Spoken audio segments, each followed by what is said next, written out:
Hare Krishna. I'm Rajarsi Dasa. Welcome to Hare Krishna today. On today's program, we have again with us His Grace Suvas Das. Suvas Prabhu, welcome to the program. Thank you, Prabhu. Hare Krishna. So in our previous programs, we had been dealing with the subject matter obstacles on the path of spiritual progress. So in our previous program, we spoke about ignorance, people not even knowing even who they are, where they came from, why they're here. They don't know who is God, what to speak of serving God. So on our previous program, we spoke about the souls being deluded, being in ignorance, not knowing the real identity, thinking we are these bodies, and then the soul's eternal love for God has become perverted into this lust, this eternal enemy, this burning desire to enjoy this world. So today Suvas Prabhu is going to bring up points that people suffer with in today's society. We are victimized. What to speak about spiritual progress? People are so victimized by all bad habits that even to make material progress is very difficult. So Suvas Prabhu, perhaps you could bring up some of these points and we'll discuss how they're obstacles on the path of progress. Yes, Prabhu. The last time we spoke about the impediments, what causes people to shy away from taking to spiritual life. And Prabhu made mention that the main factor, the whole thing centered around sense gratification. People are trying to be happy, quote unquote. People trying to make their loved ones happy. People trying to live comfortably. And they just want to live a quote unquote happy life. But Krishna says in Bhagavad Gita, there is no happiness in this world. Especially for us human beings. If we're trying to be happy, then we're just like the animals, because the animals, they're happy in their own situation. But they feel happy. And there are many stories about this, and many examples on this. But we as human beings, if we try to be happy, then we're going to fail, because, as the Lord says, there's no real happiness in this world. The only true happiness is when you can take on the spiritual life and do things for the pleasure of the Lord. So you take pleasure in pleasing the Lord, and the Lord becomes pleased with you, and then you will be eternally happy. So these problems of sense gratification we need to address, because people sometimes they're engrossed in those activities and they don't realize that these things are leading them to the grave. Or even not only to the grave, but to hellish situations, hellish planets. So we can mention them because first of all, we should start with what we refer to as the 4 pillars of sin. Sinful activity is hinged on 4 subject matters. And first of all, we have meat eating. I'll go through them, but Prabhu will explain how they affect your spiritual life. Meat eating, intoxication, gambling, and illicit sexual activity. These are referred to as the 4 pillars of sin, and these are the main causes of people not taking the spiritual life. Because once we begin to introduce the idea of spiritual life, then it means that they have to sacrifice some of those activities, and most people are not prepared to do that. As recently in one of our programs in Trinidad, somebody was challenging, what's wrong with the meat? It tastes so good. But the idea is that despite the fact that the majority of people may be meat eaters, it won't get pushed through as spiritual. No, it can't. It is barbaric, to say the least. We have to come to the point of realizing that meat eating may be a concession in religion. Yeah, in religious scriptures, if you can find something about meat eating, it's not the rule, it is a concession. In other words, there's a difference between prescription or recommendation for us to do things to please God, and concessions or restrictions to regulate our sinful life. So if the rule is thou shalt not kill, right? or never commit violence to any living being, or do unto others as you would have them do unto you. That's the rule, right? But for people who are very, very addicted, then now, in all religious scriptures, there's the concept of sacrifice now. Some concession is there. But the idea is that meat eating destroys compassion. It makes people inhumane. So we cannot expect to be seeing other living beings just as objects for our tongue to gratify our senses and expect to come on the spiritual platform. They're all children of God. We need to come on the spiritual platform. The scripture says, one who sees all living beings as spiritual sparks in quality one with the Lord becomes a true knower of things. What then can be illusion or anxiety for him? So the Bhagavad Gita says that a learned person, he sees with equal vision. He sees all living beings as spirit souls. He doesn't just see bodies. Like Srila Prabhupada gave the example, to one priest. He said, suppose the son who is grown up, he has gone to university, he is working for a lot of money. So suppose he tells the father one day, Dad, look, this little baby, this little useless one, takes so much attention and is not being productive, can't even speak. Let us, cut his throat and have him for lunch. I mean, the father would be horrified at such a thought. Well, it's the same thing. Krishna is saying in the Gita, Aham bija pradapita, I am the seed-giving father, sarva yonishu, all beings, aham bija pradapita, I am the father.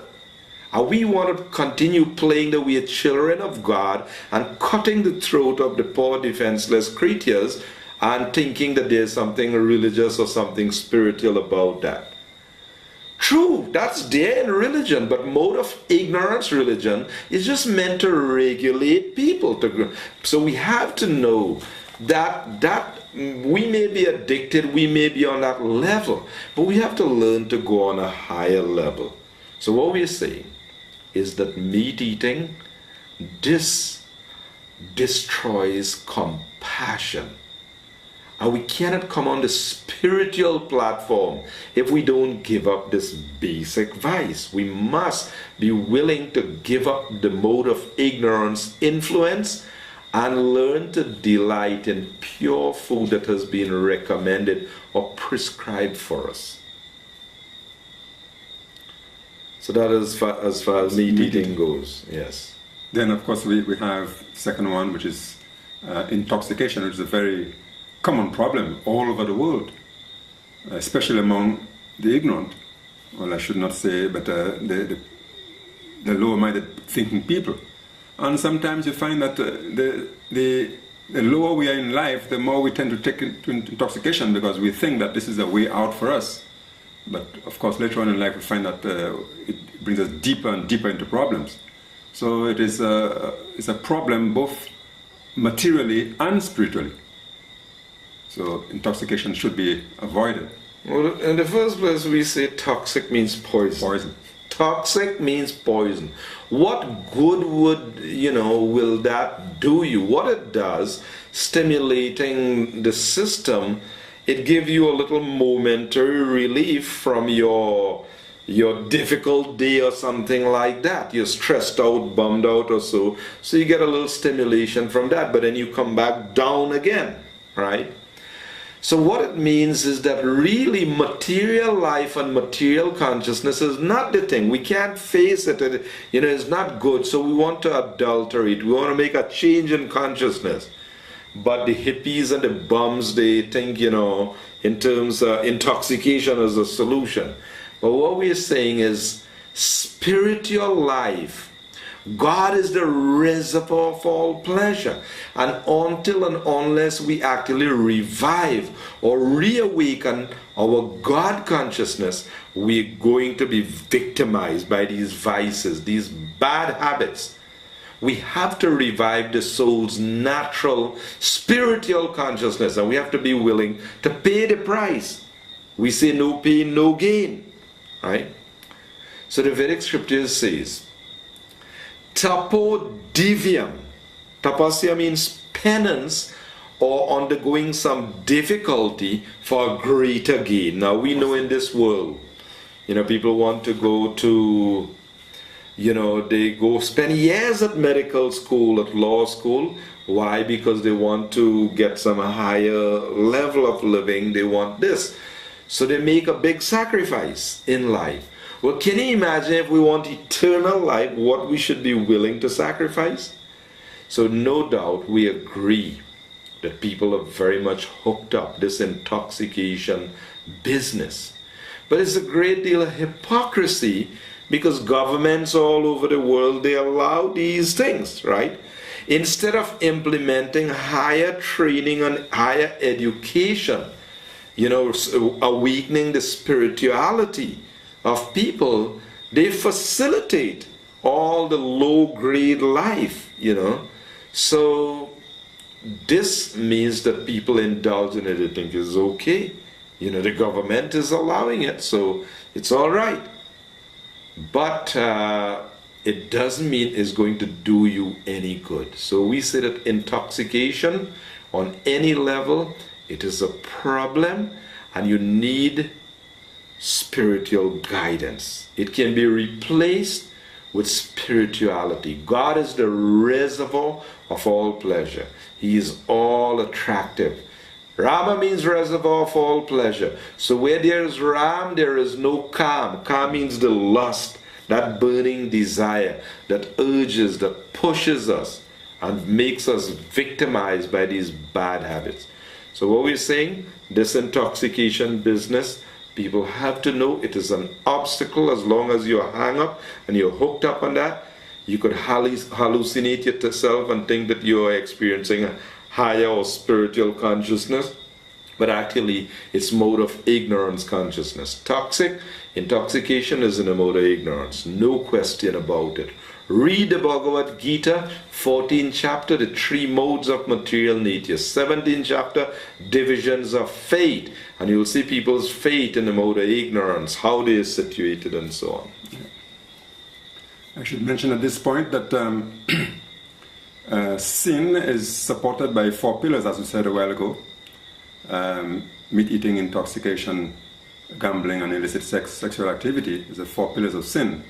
On the other side, real spiritual life, real true religion is supported by 4 pillars also. They're called virtues, 4 principal virtues. The virtue of compassion, as we said, that is destroyed by meat eating. Then we just finished discussing intoxication, that destroys the virtue of austerity, because you need to be austere. Determined. Lord Brahma says in Bhagavad that nothing can be achieved in this world without penance. That includes spiritual achievements. So we need to avoid that pillar of sin and destroy it, break it down, so that we can support the virtue of austerity. And then we have the other 2 virtues, which is the virtue of cleanliness and the virtue of truthfulness. Truthfulness, unfortunately, is destroyed by gambling, and perhaps Prabhu can explain how gambling can affect us.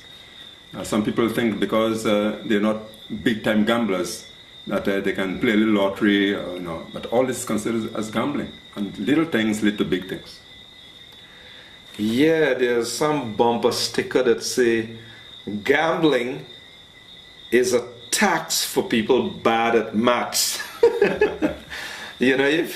If you're bad at maths, you'll think, with a little bit, you just put out a little bit, and you're going to get a big amount, So if you're bad at maths, you go on, paying that tax as a tax for people bad at maths. Anyway, the basic idea taught in the Bhagavad Gita is man, by performance of his own duty, his prescribed duty, whatever may be his bona fide occupational duty, by worshipping the Lord, he can attain perfection. As some people would say, you have to live by the sweat of your brow. So the idea is this.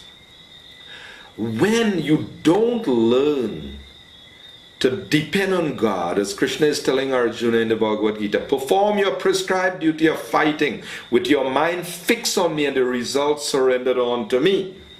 So when people don't learn to depend on God, He's our maintainer, He's our protector, He's our everything. When we don't learn to cultivate knowledge of God and depend on Him, then what we do? We enter this cheating process, this cheap thing, thinking that with some little thing, I'm going to be prosperous and wealthy. But where are you going? You're running on a treadmill. You ain't going anywhere. You're just not progressing towards God, because that's not what He wants of us. He wants us to turn to Him and take shelter of Him. He is able. He is our maintainer. He's our protector. He can give all protection. So this gambling destroys truthfulness. The truthful position is that we have to understand the truth of our identity, our relationship with Him. And this gambling thing is a cheating process where we turn away from the truth and we think that we could make some success by some cheating method. So that won't work. That destroys truthfulness. We don't learn to depend on God and turn to God. We turn to falsehood. That's right. Finally, to be a devotee, to be in spiritual life, you need to be clean inside and out. Your activities must be clean, your body must be kept clean, because don't forget, this body is also a temple of God, because God is situated in everyone's heart. So this body needs to be maintained in a clean condition, so for the pleasure of the Lord. So this virtue of cleanliness is unfortunately destroyed by illicit sexual activity, and Prabhupada will explain a little deeper into this. Well, that sex is a capital S, right? Because as we say, it pervades the consciousness of all in this world. Yeah. Well, if we speak about it from the spiritual point of view, it is described as Maituni Agar, or the shackle. The souls in this world that has turned away from God, the soul's original affection or love for God has now become, perverted, adulterated into this lust, this attraction. Now, generally, we would say attraction for the opposite sex, but somebody pointed out to me, opposite, not only opposite. They say today the same sex things has become quite, perversely prominent. Yes. So what we're saying is that when the souls turn away from God, this Maituni Agar, this shackle, as the scriptures say, the souls have become shackled by the sex desire. So now, if you examine the music, the sex has it pervades the composition of songs, sex songs. The movies, how it is prominent. The movies, the woman, as Prabhupada says, scantily dressed, always trying to entice the men, get attention for themselves, as we say. The souls in this world, they want to be the center of attraction. True. They want everyone to be captivated. So this is such a disease, but people don't like us to speak about it. That's bedroom active. There was an article called "Bishops in the Bedroom." They say you priests, you guys, you stay out of this. You keep out of this realm. This is our area. You stay out. But actually, no. We have to get the perspective a little clear, right? You see this body that we have? This is a material body, it is temporary. And soon, in course of time, it is going to become invalid or invalid, meaning the expiry date will soon be there. Like you have a product and it have expiry date. Well, this body gradually, slowly is deteriorating.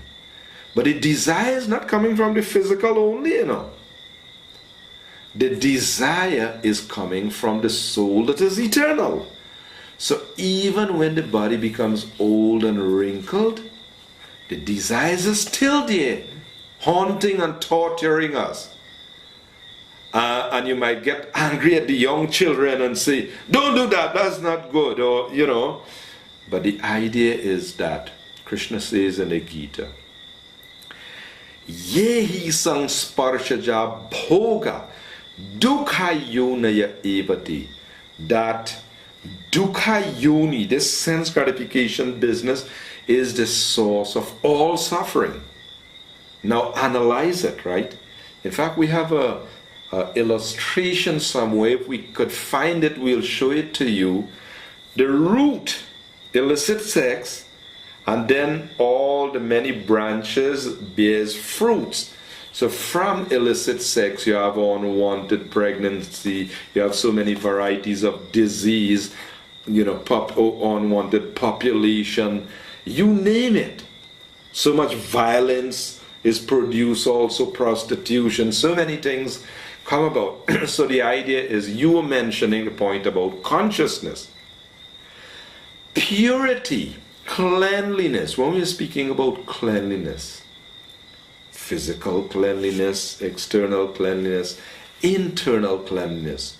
So can you imagine today, even how the little kids, the children, are so victimized? Turn on the television. Well, you're lucky right now, you're safe right now. You turn on the television right now, you're safe. Yeah. You can get the key or the solution, right? But at all times, you're not as fortunate to be getting some divine message. So, in the Bhagavad Gita, it says, while contemplating the objects of the senses, person develops attraction, attachment for them. And from this attachment, the lust is awakened. And when this lust is not satisfied, anger comes about. It's like in man-woman relationship. When it's not satisfied, become angry, unfulfilled desires. So what we're saying, this pollution, this contamination in the consciousness, we have to be bold and be willing to understand that the names of God is pure. God is the reservoir of all pleasure. And we have to learn. Religion has to bring about or reawaken the soul's natural pleasure. Now, you heard me say reawaken. What that means is that all souls naturally have spiritual pleasure. Yes. All souls have natural spiritual pleasure, because we are part of God, and God is the reservoir of all pleasure. So once the soul, being part and parcel of God, is in connection with God, we are in touch with the reservoir of all pleasure. We are completely happy. Transcendental spiritual happiness. But this is an unfortunate situation we are in the material energy. So we're saying now in the human form, with developed intellect, we have to be particularly careful about how we go about reviving or reawakening this spirituality, this spiritual consciousness. So perhaps as we're coming nearer to the end of our program, any final points for discussion? Yes, Prabhu. Those vices, some of them are built into us because we're born with those kind of propensities. But as we get involved in material life, it is found that the system that be, encourages us to get deeper into these things. And that is where we have to be very careful, as Prabhu said a while ago. At what point do you turn the television on? As he said, right now you're quite safe. But you're not quite safe 2 o'clock and 3 o'clock in the morning, especially when the parents are in bed and the kids have the opportunity to go and turn the television on, because there you get nothing that is good for them. What about the internet? That's what I'm saying. They say the whole media the internet and the television and all these things encourage this sort of vices to go on, and we have to be very careful with them. I would say that until and unless there's a system that we establish the goal and the means for achieving the goal. You see, the present day society is an aimless society. If it feels good, do it. So the general mass of people are blind people. They don't know what is good for them. Any itching, they think that this is great. Go for it, right? So the leaders in society today are blind. They allow all sorts of things to go uncensored, right? So the poor, weak minds just become victimized, just latch on to these things, and people's existence are ruined. So we are saying, look, you have a human form with developed intellect, and we are saying the human form is this very valuable. You should take this human form of life very seriously. Basically, there is God, the reservoir of all pleasure. We can contact Him just by chanting His holy names. If you have doubt and you're not clear, the most effective way, try chanting the Hare Krishna mantra. Hare Krishna, Krishna Krishna, Hare Hare, Hare Rama, Rama Rama, Hare Hare. You have a problem getting direct, clear knowledge of God? He's within your heart. But read Bhagavad Gita and we guarantee you that if you have a sincere desire is the key to knowing God. You could be atheist, you could be sense gratifier, anything. But if you sincerely pray to God, my dear God, I want to know the truth, I want to live by the truth, guarantee. Rest assured, the Lord from within the heart will reciprocate. He'll give you proper guidance. So we've come to the end of today's program. Subhas Prabhu, thanks very much for being on the program. I'm Rajarsi Dasa saying Hare Krishna. And do join us again next week for a continuing presentation. Hare Krishna. Hare Krishna.